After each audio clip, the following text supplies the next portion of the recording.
আসসালামু আলাইকুম। সংবাদে আপনাদের সবাইকে স্বাগত জানাচ্ছি। আমি ফিরোজ তোহা। শুরুতেই সংবাদ শিরোনাম। বাংলাদেশের সর্বশেষ গুরুত্বপূর্ণ আপডেট সংবাদে আপনাকে স্বাগত। শুরুতেই সংবাদ শিরোনাম, পরে বিস্তারিত। প্রথমে জানাবো, জুলাই সনদের ভিত্তি হলেই আগামী নির্বাচন সুষ্ঠু, নিরপেক্ষ, গ্রহণযোগ্য হবে বলছে জামাত ইসলাম। জুলাই সনদের ভিত্তিতে আগামী নির্বাচন হলে সেই নির্বাচন সুষ্ঠু, নিরপেক্ষ ও গ্রহণযোগ্য হবে বলে মন্তব্য করেছেন বাংলাদেশ জামাত ইসলামের আমির ডাক্তার শফিকুর রহমান। আজ রাজধানীর ফরেন সার্ভিস একাডেমিতে জুলাই সনদ বাস্তবায়ন প্রক্রিয়া নিয়ে প্রধান উপদেষ্টা অধ্যাপক ড মোহাম্মদ ইউনূসের উপস্থিতিতে অনুষ্ঠিত জাতীয় ঐকমত্য কমিশনের বৈঠকে এই কথা বলেছে জামাত ইসলামের প্রতিনিধি। এরপর জানাবো, মন্ত্রীপাড়ায় সন্দেহভাজন ঘোরাঘুরির সময় বাংলাদেশি বংশোদ্ভূত মার্কিন নাগরিক গ্রেপ্তার। মন্ত্রীপাড়া দিয়ে অবৈধভাবে সন্দেহভাজন এক ব্যক্তি ঘোরাঘুরি করছিলেন। তার নাম এনায়েত করিম চৌধুরী। তিনি যুক্তরাষ্ট্রের বাংলাদেশি বংশোদ্ভূত নাগরিক। এনায়েত করিম চৌধুরীর বয়স ৫৫। তাকে গ্রেপ্তার করেছে পুলিশ। ইতিমধ্যেই আদালত তাকে জেল হাজতে পাঠানোর জন্য নির্দেশ দিয়েছে। তবে পুলিশের পক্ষ থেকে তার ৭ দিন রিমান্ডের আবেদন করা হয়েছিল, সেটি মঞ্জুর করা হয়নি। এবারে জানাবো, ভারত ও যুক্তরাষ্ট্র বাণিজ্যে ধস, ৫০% শুল্ক বাণিজ্য হল ইউরোপ ও এশিয়ার দিকে। যুক্তরাষ্ট্র এবং ভারতের মধ্যে চলছে শুল্ক যুদ্ধ। এ অবস্থায় যুক্তরাষ্ট্র ভারতের উপর ৫০% শুল্ক আরোপ করায় চরম বিপাকে পড়েছে নরেন্দ্র মোদী। এ অবস্থায় একে একে বন্ধ হয়ে যাচ্ছে ভারতের বিভিন্ন রপ্তানিকারক প্রতিষ্ঠান। কোনো প্রতিষ্ঠানে এখন আগের মতো অর্ডার হয় না, অনেক মানুষকে ছাঁটাই করা হচ্ছে। যুক্তরাষ্ট্রের অতিরিক্ত শুল্কের ফলে এখন ভারত ইউরোপ ও এশিয়ার বিভিন্ন দেশে তাদের বাজার খোঁজার চেষ্টা চালিয়ে যাচ্ছে। এবারে জানাবো, সিলেট সড়ক ও ফুটপাত ছেড়ে দিতে হকারদের ১৫ দিনের আলটিমেটাম দিল সরকার। সিলেট নগরের সড়ক ও ফুটপাত থেকে হকারদের সরিয়ে দিতে অভিযান শুরু করেছে জেলা প্রশাসক ও সিলেট সিটি কর্পোরেশন। আজ দুপুর থেকে সন্ধ্যা পর্যন্ত অভিযান চালায় তারা। আগামী ১৫ দিনের মধ্যে অবৈধভাবে দখলে থাকা হকারদের ওই এলাকা থেকে তাদের ছেড়ে দিয়ে অন্য প্রতিষ্ঠানে ব্যবসা করার জন্য আহ্বান জানানো হয়েছে। এবং সর্বশেষ জানাবো, কাতারে দখলদার ইসরায়েলের হামলা, আরব ইসলামিক সম্মেলনে যোগ দিতে দোহায় জড়ো হচ্ছেন বিভিন্ন ইসলামিক দেশের নেতারা। এর মধ্যে বাংলাদেশের পররাষ্ট্র উপদেষ্টা তৌহিদ হোসেনও গিয়েছেন। কাতারের রাজধানী দোহায় জড়ো হচ্ছেন আরব ও ইসলামিক দেশগুলোর নেতারা। গত সপ্তাহে ইসরায়েলি বাহিনী দোহায় হামলার ঘটনায় আনুষ্ঠানিক প্রতিক্রিয়া জানাতে এই বৈঠকের আয়োজন করা হয়েছে। এখান থেকে মার্কিন যুক্তরাষ্ট্র ও ইহুদিবাদী ইসরায়েলকে বার্তা দেওয়া হবে, এমনটাই জানা গেছে।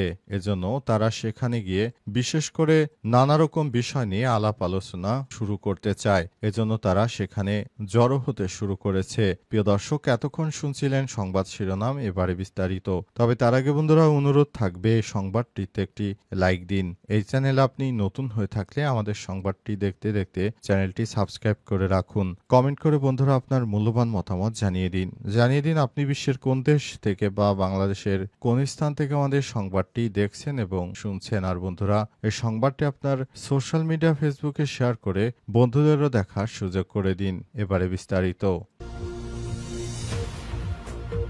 জুলাই সনদের ভিত্তিতেই আগামী জাতীয় নির্বাচন সুষ্ঠু, নিরপেক্ষ, গ্রহণযোগ্য হবে বললেন জামাতের আমির। জুলাই সনদের ভিত্তিতে আগামী নির্বাচন হলেই তা সুষ্ঠু, নিরপেক্ষ, গ্রহণযোগ্য হবে বলে মন্তব্য করেছেন বাংলাদেশ জামাত ইসলামের সেক্রেটারি হামিদুর রহমান আজাদ। রাজধানীর ফরেন সার্ভিস একাডেমিতে জুলাই সনদ বাস্তবায়ন প্রক্রিয়া নিয়ে প্রধান উপদেষ্টা ড মোহাম্মদ ইউনূসের উপস্থিতিতে অনুষ্ঠানে জাতীয় ঐকমত্য কমিশনের বৈঠকে এই কথা বলেছেন তিনি। এ সময় দলের পক্ষ থেকে সনদ বাস্তবায়নের দুটি উপায়ের কথা তুলে ধরেন হামিদুর রহমান আজাদ। বলেন, একটি টেলিভিশন কনস্টিটিউশনাল অর্ডার, অতীতে এটার নজির আছে।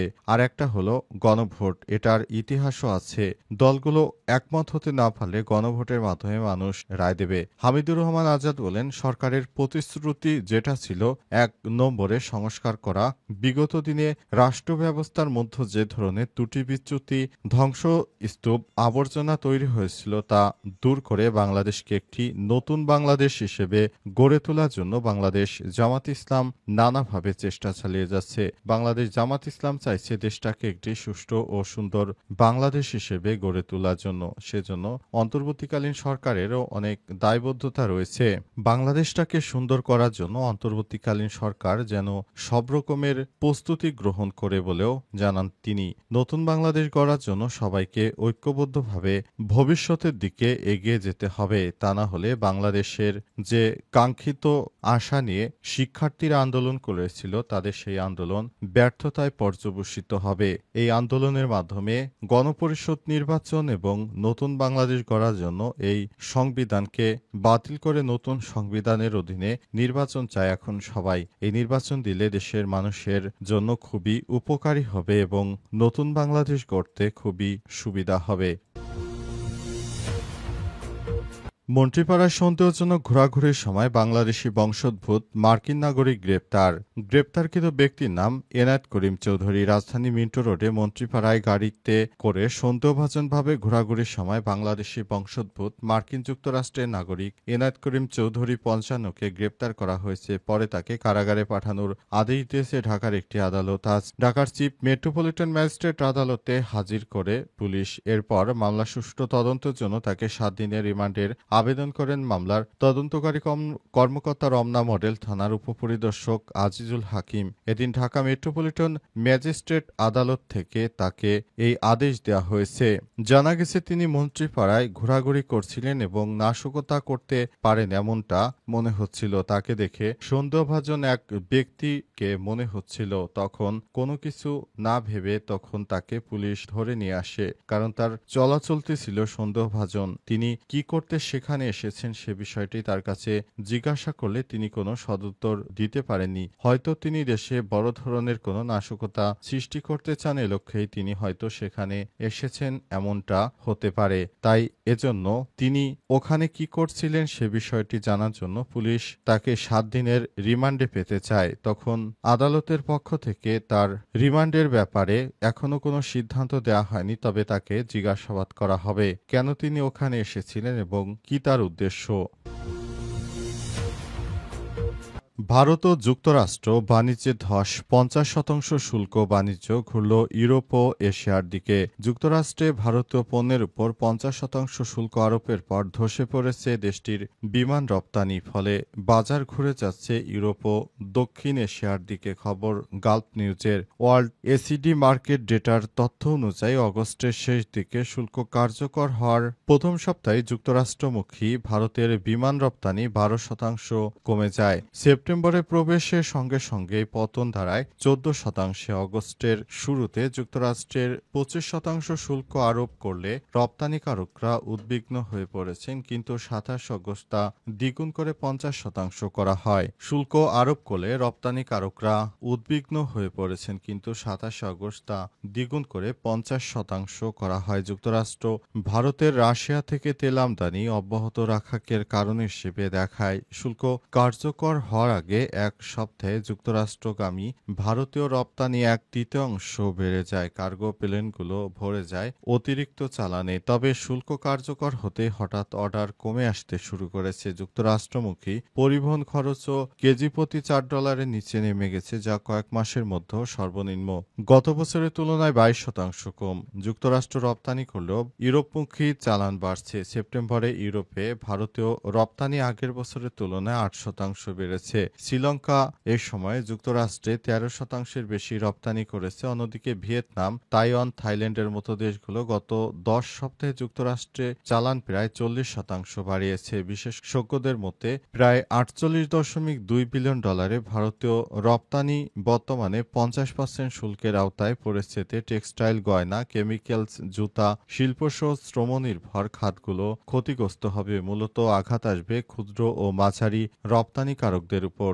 এতে গুজরাট, ভারতের তামিলনাড়ু, মহারাষ্ট্রের মতো শিল্প অঞ্চলগুলোর কারখানা অচল হওয়ার শঙ্কা দেখা দিয়েছে। সরকারের প্রধান অর্থনৈতিক উপদেষ্টা সতর্ক করেছেন, এই শুল্ক চলতি অর্থবছরে ভারতের জিডিপি প্রবৃদ্ধি থেকে 0.5 থেকে 0.6% পয়েন্ট কমিয়ে দিবে। চীন থেকে সরে যাওয়া মার্কিন ক্রেতাদের টানতে ভিয়েতনাম ও বাংলাদেশ আগে থেকে সক্রিয় ছিল, এখন তারা আরও অর্ডার পেতে পারে। অন্যদিকে যুক্তরাষ্ট্রে সব দেশের জন্য শুল্ক ডি মিনিমিস সুবিধা বাতিল করায় ছোট রপ্তানিকারকদের খরচ বেড়েছে, ফলে বৈশ্বিক বাণিজ্য অনিশ্চয়তা আরও গভীর হয়েছে। সিলেটে সড়ক ও ফুটপাত ছেড়ে দিতে হকারদের 15 দিনের আলটিমেটাম। সিলেট নগরে সড়ক ও ফুটপাত থেকে হকারদের সরে যেতে হবে। তারা ফুটপাত দখল করে হকাররা বিশৃঙ্খল পরিস্থিতি সৃষ্টি করে মানুষের যাতায়াতকে বিঘ্ন করছে। শহর অঞ্চলগুলোতে দেখা যায় বেশিরভাগ রাস্তার দুই পাশে অবৈধভাবে তারা এসব জায়গা দখল করে, সরকারি জায়গা দখল করে তারা নানা পণ্য বিক্রি করে থাকেন। তারা দোকানে বিক্রি না করে তারা সব সময় এখানেই তারা বিক্রি করতে থাকেন। এর ফলে এসব জায়গায় দেখা যায় অনেক মার্কেটেও মানুষ খুব একটা যায় না। এ কারণে এসব পণ্য বিক্রি করার কারণে ফুটপাতের ওইসব এরিয়াগুলো খুবই মানুষ দিয়ে গাদাগাদি করা থাকে। সেখান দিয়ে সাধারণ মানুষদের হাঁটতে অনেক সমস্যার সম্মুখীন হয়। এ বিষয়ে সিলেটের এক নাগরিক রিট করেন। অবশেষে রিটটি শুনানির পর এ বিষয়ে সিদ্ধান্ত নিয়েছে সরকার। আগামী 15 দিনের মধ্যে হকারদের তাদের ওই রাস্তার দুই পাশ ছেড়ে দিতে হবে। তাদেরকে একটি নির্দিষ্ট দোকান নিয়ে তারপর ব্যবসা পরিচালনা করতে হবে। যদি তা না করা হয় তাহলে তাদের বিরুদ্ধে উচ্ছেদ অভিযান শুরু করা হবে। এজন্য সিলেটে এসব ব্যবসায়ীদেরকে হকারদেরকে সরে যাওয়ার জন্য সরকারের পক্ষ থেকে আগে থেকেই সময় বেঁধে দেওয়া হয়েছে, যাতে করে ওই সব এলাকায় কোনো বিশৃঙ্খল পরিস্থিতি তৈরি না হয় এবং সবাই যেন ঠিকমতো ব্যবসা করতে পারে। এজন্য সরকারের পক্ষ থেকেও একটি সময় বেঁধে দেওয়া হয়েছে, যাতে করে সবকিছু ঠিকমতো চলতে পারে।